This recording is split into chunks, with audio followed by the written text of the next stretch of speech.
I believe that God has a message for us today, and this is something that affects every one of us. And having said that, I want to start with this. What do we believe? Ano bang pinaniniwalaan natin? You see, we live in a world that is filled with information. Every day we hear opinions. Social media gives us a lot of opinions. Your friends give you a lot of opinions. Culture gives us opinions. Traditions give us opinions. Ang daming kuro-kuro, ang daming suggestions, ang daming mga salawikain. Maging ang Little Miss Philippines nagsasabi ng mga kasabihan. No? Even people who call themselves Christians, but are not really followers of Christ, they give us opinions. And sometimes, here's the danger. We hear something so often, napakasikat ng mga kasabihan at ng mga sayings na yan, that we begin to believe them. Are you with me, church? There are so many statements, so many mottos, so many mantras that are very popular, and some of them even sound spiritual. But here is the problem. Something can sound biblical without actually being biblical.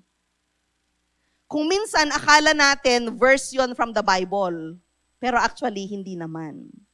So just because everybody says something doesn't mean that God said it. Just because it sounds spiritual doesn't mean it came from the Holy Spirit. And just because someone puts the name of God or the name of Jesus on a statement doesn't mean that it is a teaching of Jesus. And that is exactly why Apostle Paul wrote the second chapter of Colossians. As you can see, for the past Sundays, we have been studying Colossians chapter 2. Our theme verse. And you see, whenever we choose a theme verse, hindi mini-mini-mini mo. We don't just pick up a random Bible verse, but we also look at the context or the background why that verse was written. So today, we are going to dive not just in our theme verse, Colossians chapter 2, verse 6 to 9, but we will try to look at many other verses within Colossians chapter 2. Is that okay with us, church? All right. So before we go any further, let us do what every believer would do before hearing the word of God. Let's all bow down our heads. Forget about ourselves. Let's concentrate on Him, and let the Holy Spirit teach us today. Hallelujah. Oh, Heavenly Father, we thank you for gathering us together as your children. We thank you that we have come now to the part where we listen for your word. Today, we ask you, oh God, to open our hearts and our understanding. Give us spiritual discernment, oh Lord. Help us to distinguish from error, to decipher scripture from tradition, and to identify Christ-centered teaching from human philosophy. Holy Spirit, speak to us today, O Lord. Correct us when we need correction. Strengthen us when we are weak. Rooten us deeper in Christ. Let your word become the foundation of our lives. In Jesus' name we pray. Everybody say amen. Amen. Hallelujah. Praise the Lord. Colossians chapter 2. Let's start reading from verses 6 to 10.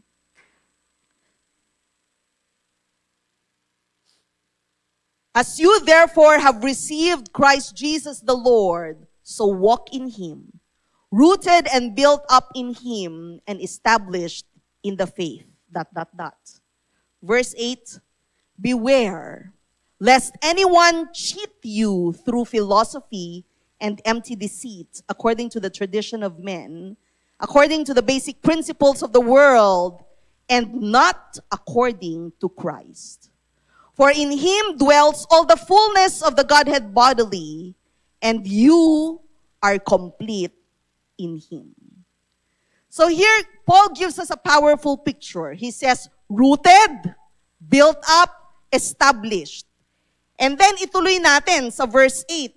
He gives us there a warning. Paul says, beware. Saan nyo madalas nakikita yung salitang beware? In the Philippines, in the gate, you will say, beware of dogs. So, for Filipinos, we are familiar with this word, beware. No? Mag-ingat sa aso. Beware. Why? Why should we beware, according to Paul? Because there are teachings that can cheat us, that can spoil us, and take us captive. So Paul is telling the church, don't believe everything you hear. Huwag niyong paniwalaan lahat ng mga naririnig ninyo. Make sure that what you believe is rooted in Christ. Can I hear an amen? And so this is going to be our message for today. And our theme is, basahin natin sabay-sabaw, established in Christ, not deceived by myths. So here is our central truth for today. If we are established in Christ, and if we are rooted in His Word, we will not be easily deceived by popular myths, popular beliefs that sound good, but are not actually biblical. So, in order for us to be established in Christ and not be deceived by lies, by myths, there are three things that we need to do. Number one, let us be rooted. We must know what we believe. Second, let us resist. Test what you hear. And number three, let us remain. Let us hold on to Christ. So ito ang hihimay-himayin natin sa araw na ito. Let us now dissect these three main points. Point number one, rooted. Know what you believe. Again, our theme verse says, as ye have therefore received Christ Jesus the Lord, so walk in Him, rooted and built up in Him, and established in the faith. Every Sunday, a picture of a tree is being showed to us, right? So a tree with deep roots can survive storms. The wind can blow, the rain can fall, the temperature can change, but if the roots are deep, the tree remains standing. And Paul is saying, church, get your roots down in Christ. Because if your roots are shallow, every new teaching will move you. Every new preacher can move you. Every social media video, you may believe and can move you. Every popular opinion can shake you. But when you are deeply rooted in Christ, you can say, na-click ko na. You can say, I know what the Bible says. Can I hear an amen? So, there's so many sayings, mottos, mantra, salawikain that we hear every single day, especially in social media. But today, I just picked up and I chose 5 myths or beliefs or lies that I want to expose and discuss with you. So these myths are very popular. Many people believe them to be true, and many people are living on these principles. So we have to be aware, and we must beware or watch out about these lies, because according to Paul, this will cheat us, this will distort our beliefs, and this will lead us to false principles. Amen? So let us begin. Myth number 1, follow your heart. How many of you heard this before? Wala? Have you heard this before, follow your heart? I'm sure we all have. There are pop songs, popular songs with this theme and with these lyrics, follow your heart. Most likely, baka nga ikaw mismo, you yourself have even said to someone before. Mars, okay lang yan. Just follow your heart. O, di ba? Sundin mo lang, pare, kung ano ang pinipintig ng puso mo at hindi ka magkakamali sa desisyon mo. We've said that before. It sounds nice, doesn't it? It sounds reasonable and justifiable. When you are making decisions, why don't you follow your heart? Diba? Hindi ba dapat yun ang sundin natin, yung pintig ng puso natin, alab ng puso, di ka pasisiil. Nasa bayang magiliw, ay hindi, lupang hinirang yun. Diba? But here is one thing, church. The Bible doesn't actually tell us to blindly follow our hearts. Instead, this is how the Bible describes our heart. Jeremiah 17 verse 9. The human heart is the most deceitful of all things and desperately wicked. Sa Tagalog, ang salita ng Diyos version, ang puso ng tao ay mandaraya higit sa lahat at lubos na masama. Therefore, if your heart can deceive you, kung ang puso ay mandaraya, then why should you follow your heart and make it your master? Church, we can never trust our heart. You know why? Because our feelings and emotions can change. Our wills and desires could change. Pwedeng ngayon, iba yung gusto mo. Bukas, iba na naman. Our heart can be deceitful and wicked. And because of this, what should we do with our heart? Should we rely and trust our heart? No. We should bring our hearts under the authority of our Lord Jesus Christ. Amen! Our decisions, our opinions, our desires, our wills must not depend on what our heart dictates, but it must depend on what God's heart is. Hindi yung pintig ng puso mo, kundi yung ipinipintig ng puso ng Diyos ang para sa iyo. The Bible is very clear about this. So I hope no one will tell that to their friend anymore, starting today. Let's be clear. So what is the advice then from the Bible? The advice is found in Proverbs 3:5. Favorite verse ni Sister Jonalyn. Trust in the Lord with all thine heart and lean not on your own understanding. Amen? Church, do you see the difference? The world says, trust yourself. Magtiwala ka sa sarili mo. Magtiwala ka sa pinipintig ng puso mo. But the Bible says, no, don't trust yourself. Trust in the Lord instead. Don't lean on your own understanding. Ang babaw niyang pag-iisip at pag-uunawa mo. Lean on His own understanding. The world says, follow your heart. But the Bible says, we must follow Jesus Christ. Amen? So church, that is what Colossians chapter 2 is teaching us. Diyan galing ang theme verse natin, be established in faith. Huwag kayong magsusulat sa Facebook ng mga motto ninyo ng follow your heart.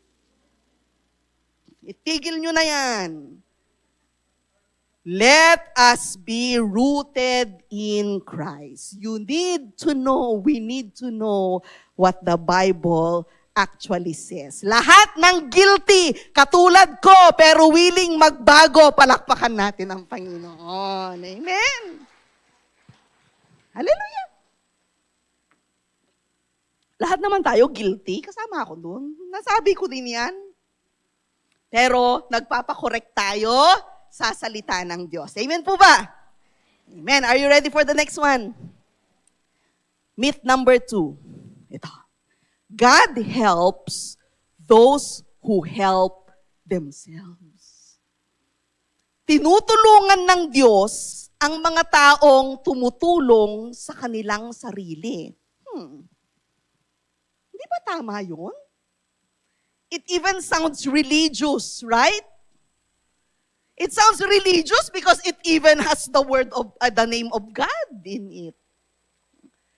But church, please know, this is not found in the Bible at all. This is not a Bible verse.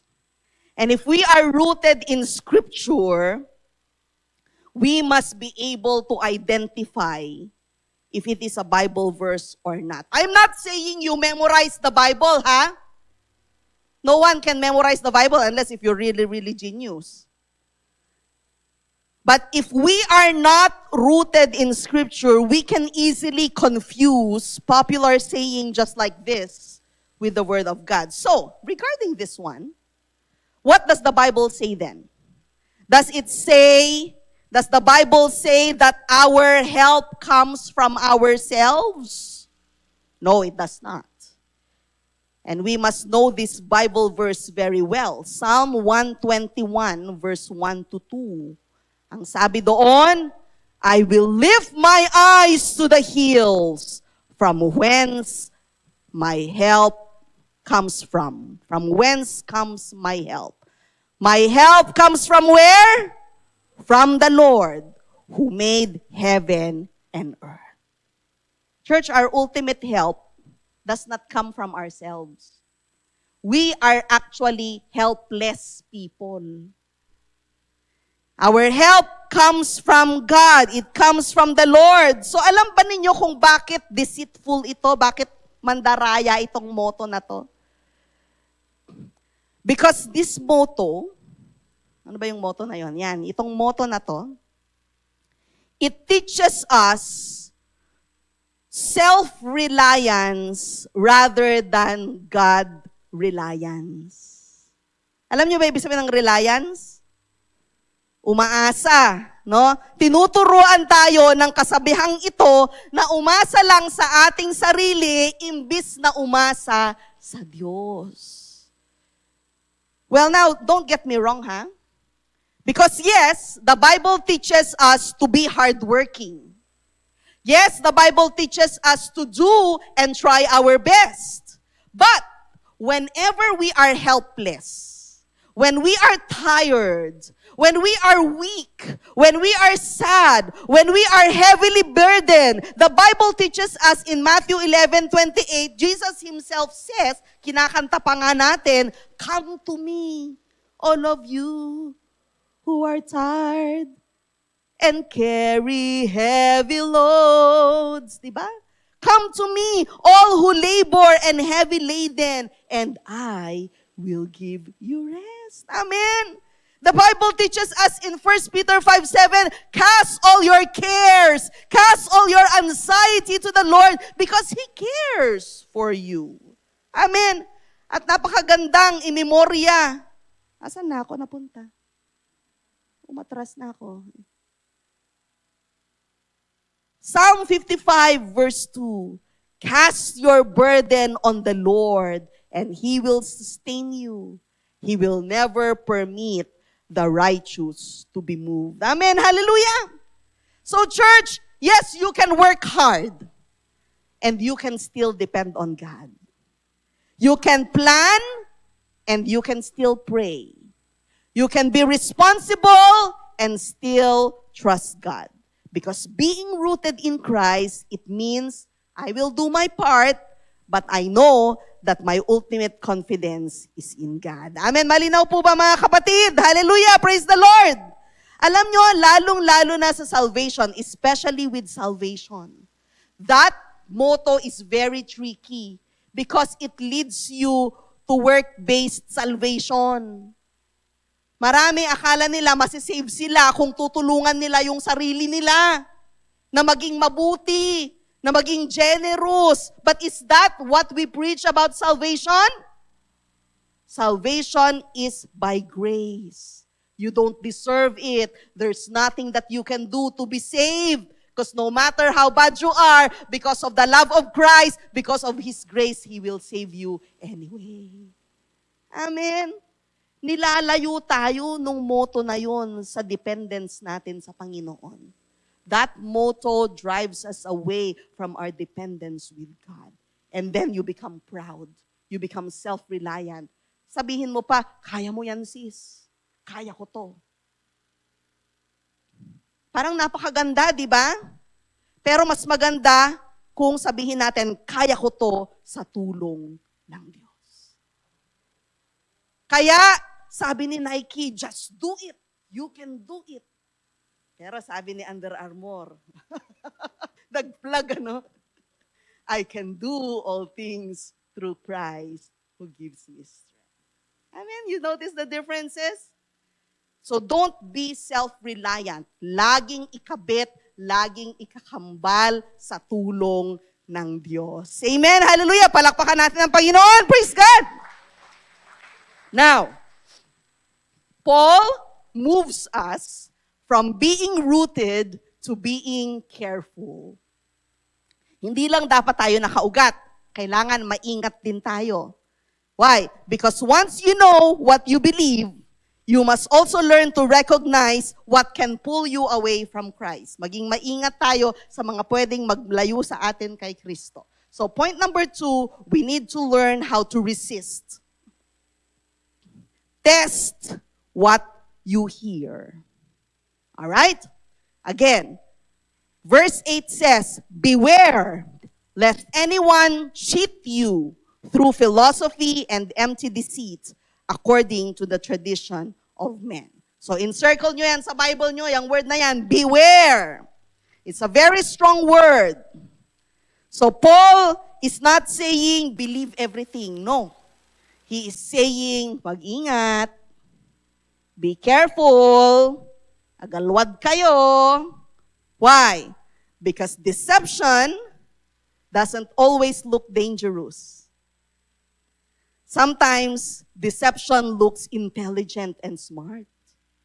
Sometimes, deception sounds even spiritual. Sometimes, deception is mixed with just enough truth to make it believable. So that is why we Christians need the gift of spiritual discernment. Alam niyo, ibig sabihin ng discernment, you are able to distinguish whether a thing is from God or from the devil. So let us hear another myth that leads us into confusion. You ready for the next lie? Oh, lagi kong sinasabi to eh. Alam mo sis, everything happens for a reason.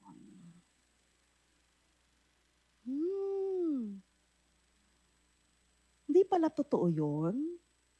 People often say that, and we all often hear, everything happens for a reason. Sa Tagalog, alam mo, may rason talaga sa lahat ng mga pangyayari. Now, we have to be careful with this statement. Kasi parang totoo, pero may twist.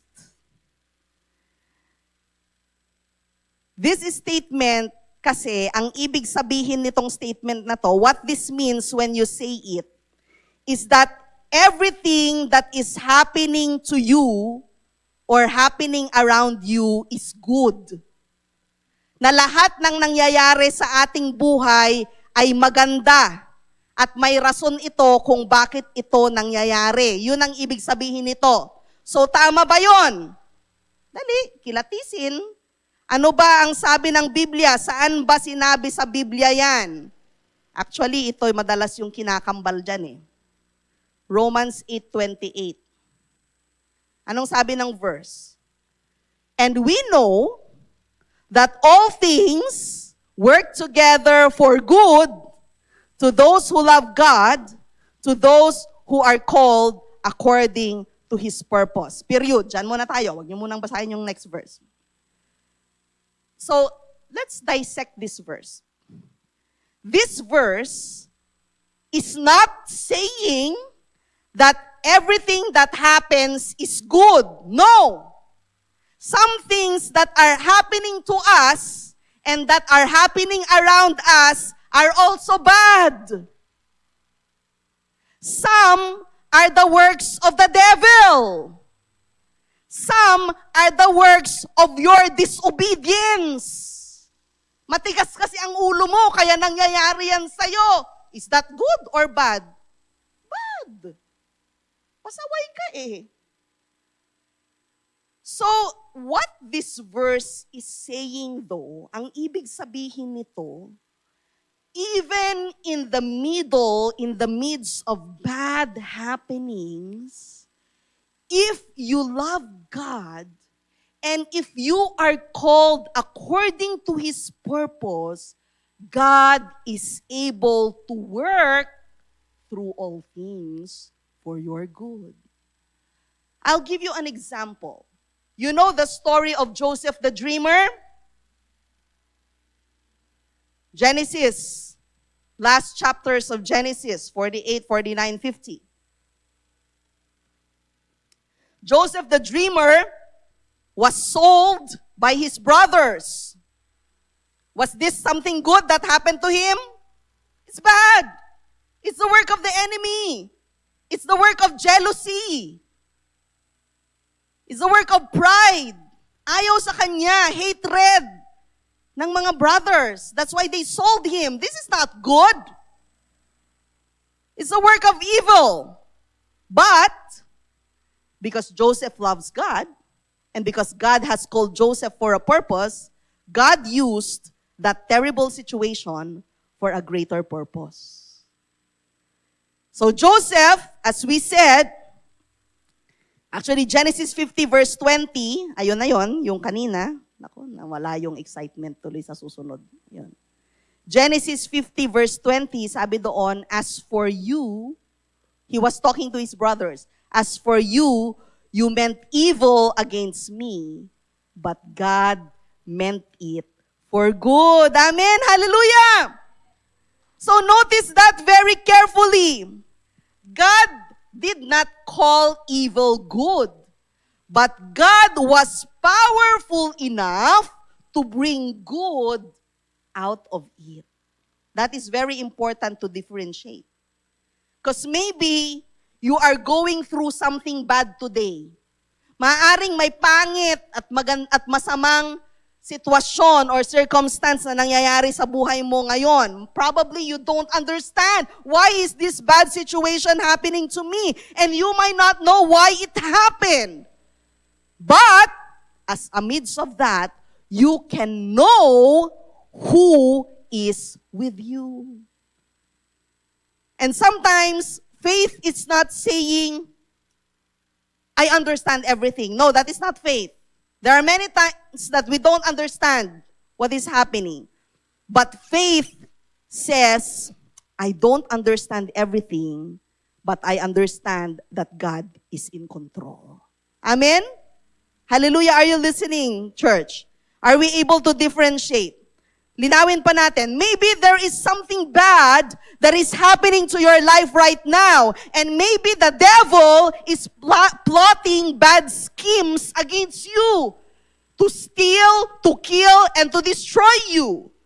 But if you love the Lord, and you know that you are called according to His purpose, importante yun, wag niyong irisin yun sa verse. Wag niyong sabihin na all things work together for good, period. Kaya tayo nagkakaroon ng motto na everything happens for a reason eh. Kasi hanggang dun lang yung verse natin. All things work together for good, period. No.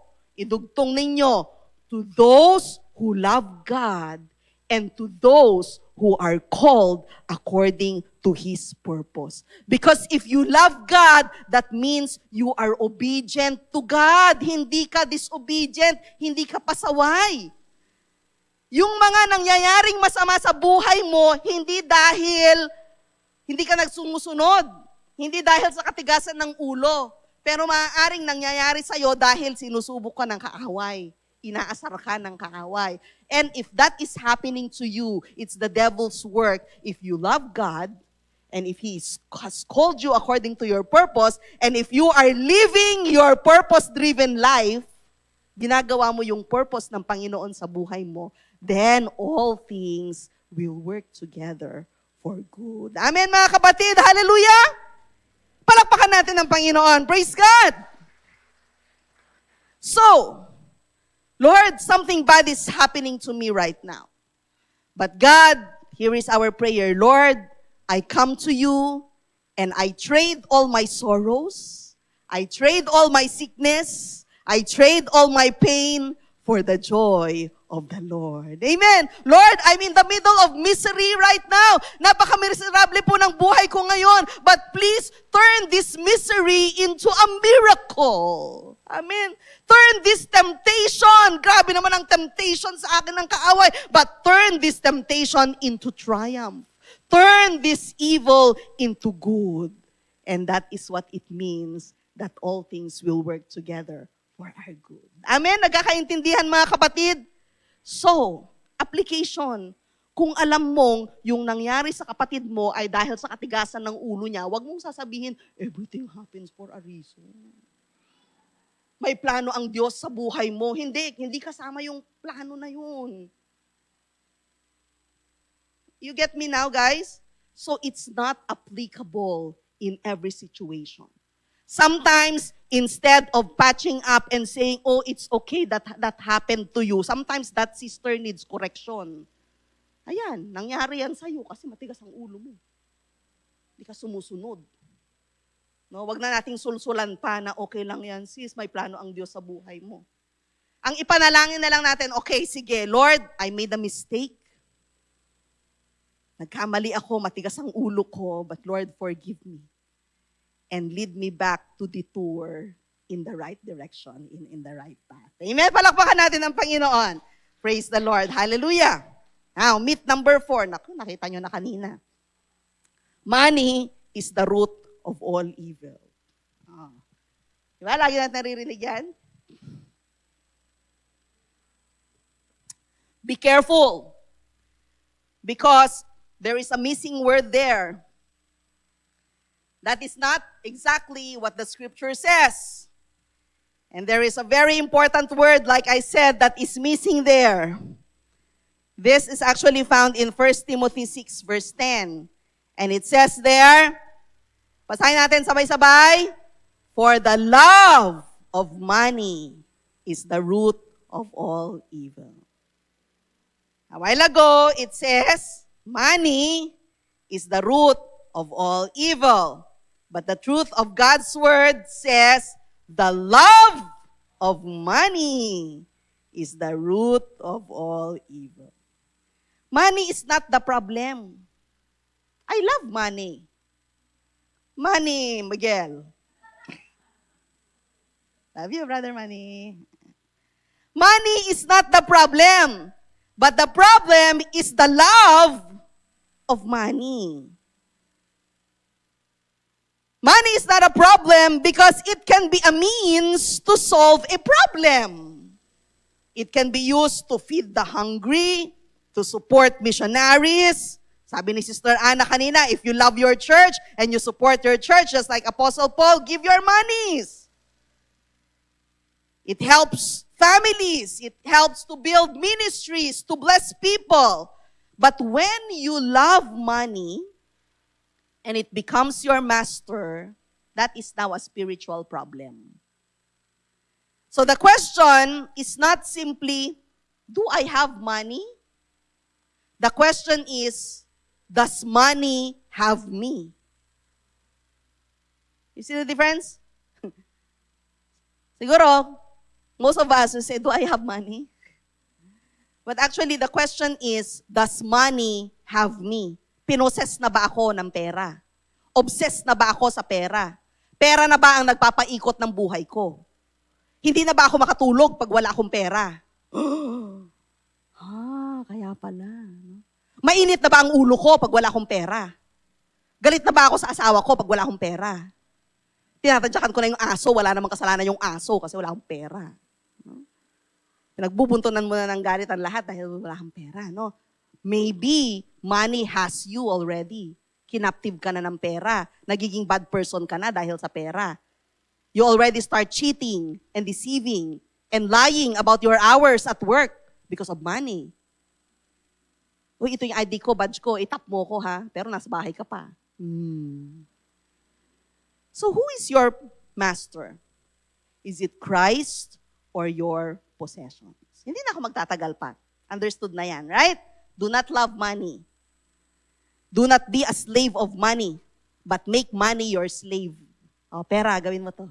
Gawin mo yan. Amen? Hallelujah! Praise the Lord. Let's go to the last. Myth number 5. You only live once.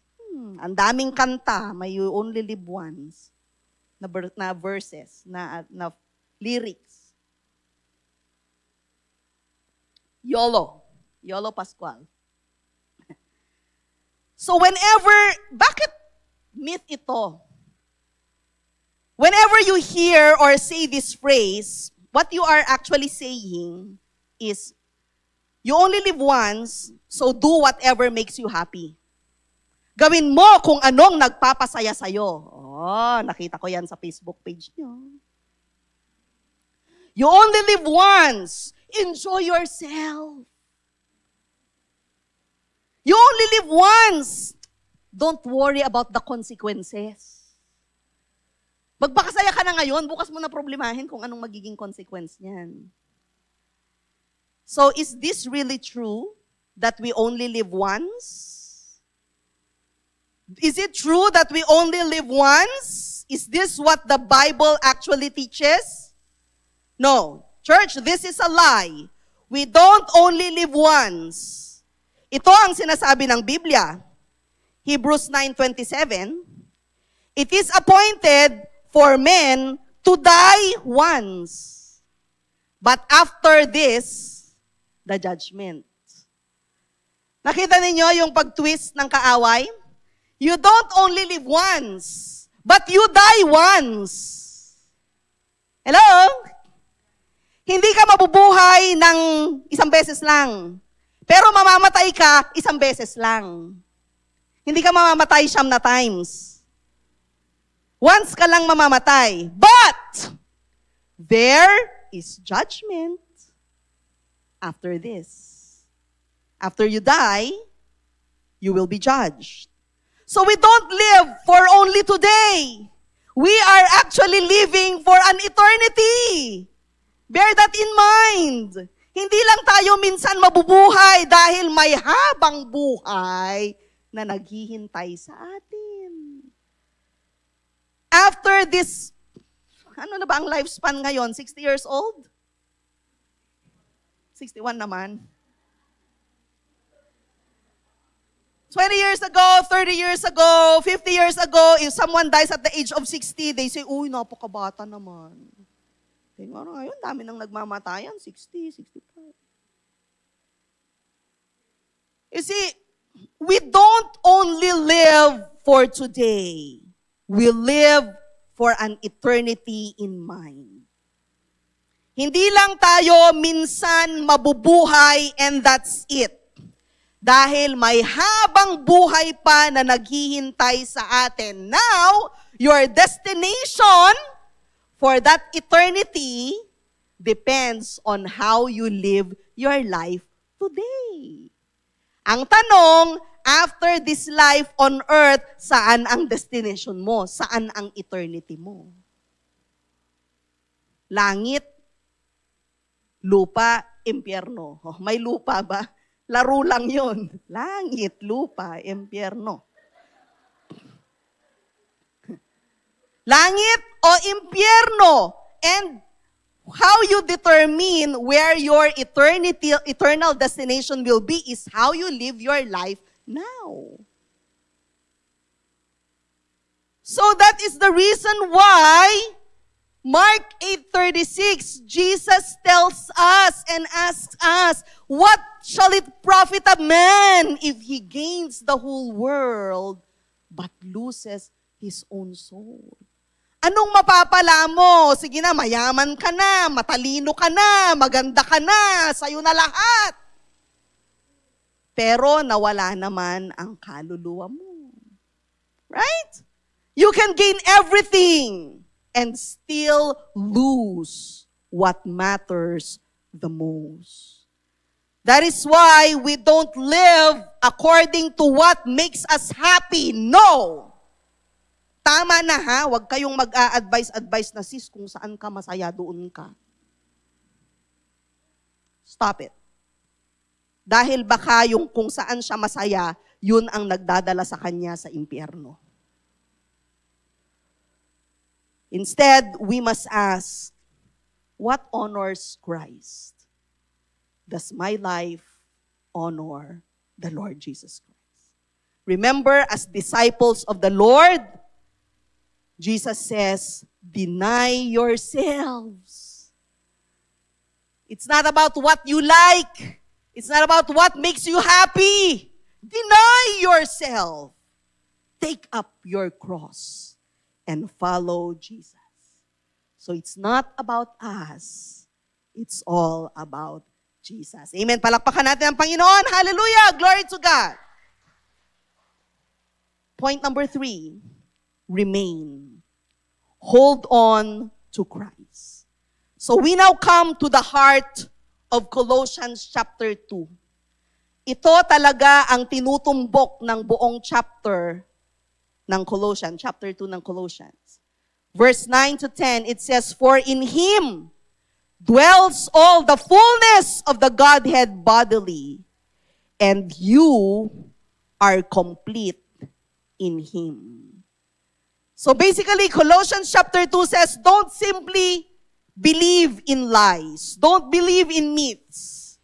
Instead, we must hold on to Christ. So this verse is very powerful. You are complete in Christ. There's nothing else you need in order to be complete. Hindi totoong yung asawa mo, you complete me.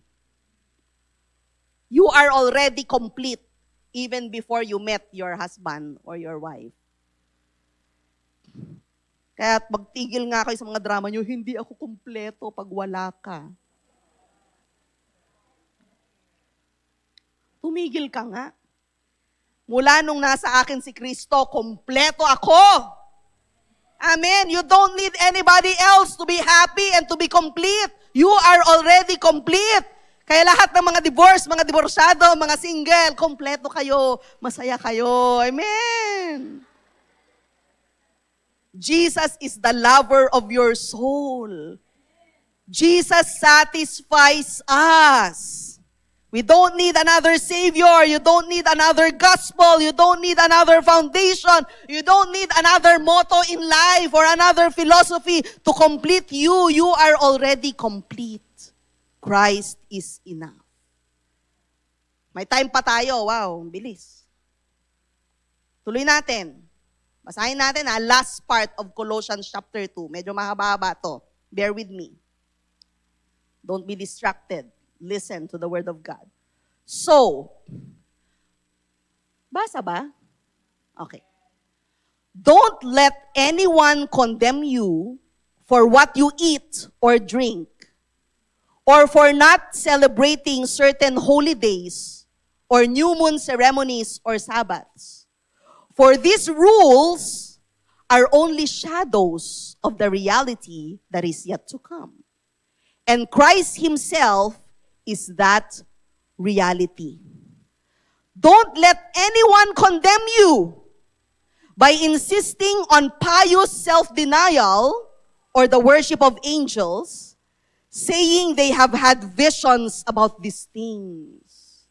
Their sinful minds have made them proud, and they are not connected to Christ, the head of the body. For He holds the whole body together with its joints and ligaments, and it grows as God nourishes it. Tuloy natin. You have died with Christ, and He has set you free from the spiritual powers of this world.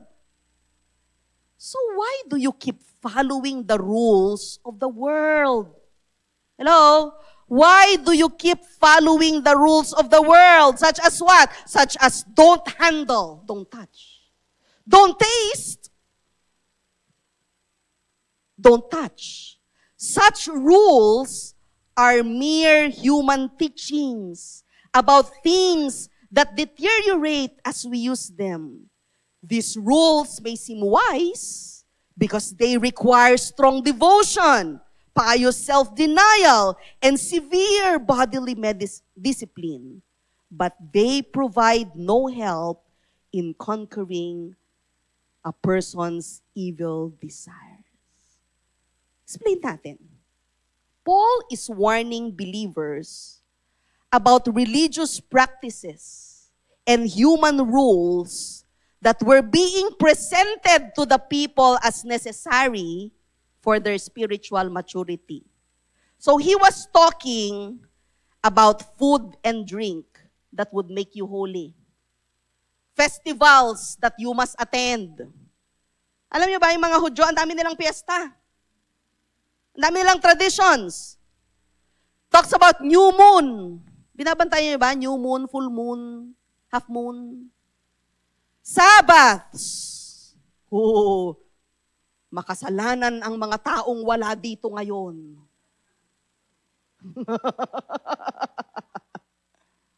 Religious experiences, ascetic practices, human regulations. Remember last Sunday, Pastor JR gave us examples?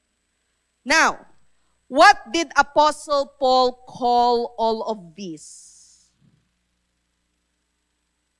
It's in red. He calls them spiritual powers of this world. In verse 20, Paul asks us, why do you keep on following the rules of the world? And then in verse 23, he explains that some of these things may seem wise. These rules may seem wise. Why? Because they require strong devotion, pious self-denial, and severe bodily discipline. Practical examples. Bawal kumain ng ganito, bawal uminom ng ganito. Bawal ang ganitong itsura. 7 buhok ng mga babae, makakapal na make-up. Bawal tumawa at kumain ng karne pag Biyernes Santo. Bawal maligo. Okay, I should say that in English for those who don't understand. You see guys, especially in the Philippines, we have so many. What is bawal? Superstitious beliefs. You are not supposed to smile on Good Friday. You're not supposed to eat meat and don't take a bath. Why? Because Jesus is dead. We should be mourning. Don't clean the house. Don't sweep the floor. It's already night. Don't sweep the floor anymore. If you throw hot water outside, you should say, bari-bari. Tabi-tabi. Right? Why do you have this? Why do you have that? Why you eat this? Why you drink that? These seem wise. They require strong devotion. Stricto dapat talaga. Pagpatak ng 6:00 at hindi ka nakaluhod dyan at nakahawak ng rosary, lagot ka kay Lola. It requires pious self-denial and severe bodily discipline. So there are so many rules in this world. They look wise. They look religious. They look holy and spiritual. But church, these things are for outward appearance only. Panlabas, nakaanyuan lamang. And it's not the same as the truth of God's word. These things may only reflect holiness on the outside. But you know what is happening in their minds? Their minds and their hearts are actually full of anger. Palaaway naman. Full of hatred. Full of pride. Full of bitterness. Tapos ika-curse pa yung kapitbahay. Buti nga sa kanya, sana nga. Are you getting me, guys? Ang dami nating mga ritual. Gagalit tayo, pinagbabawalan natin yung mga tao. Pero yung mga ugali natin, it's not in accordance to Christ-likeness. So the big lesson here, mga kapatid, there are things that may look Christian without actually being Christ-centered. There are things that can sound spiritual, but actually not biblical. There are traditions that people can follow without actually knowing Jesus. And so Paul brings us back to the center of it all. Jesus is the center of it all. Amen? It's not about tradition. It's not about philosophy. It's not about human wisdom, not popular sayings. Jesus Christ alone. So very quickly before we end, there are